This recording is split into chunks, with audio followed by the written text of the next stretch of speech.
How to fix webcam not working on Windows. Hi everyone, I'm here to assist you today. Without any delay, let's jump right in. First, open your search bar at the bottom left corner of your screen. In here, search camera and click on choose which apps can access your camera.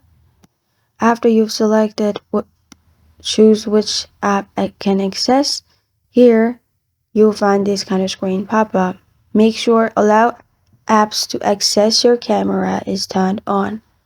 After you've turned on this and everything is good in here, simply open Device Manager.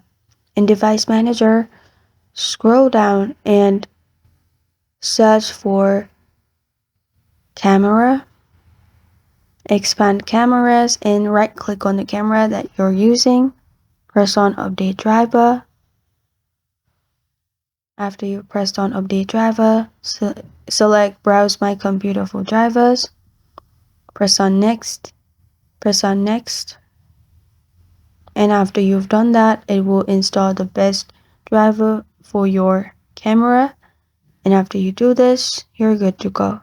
This is how to fix webcam not working on Windows. Thank you for joining me today. If this video helps you out, please leave a like and subscribe for more. Got a question or want to suggest a topic? Comment below. Thank you for watching.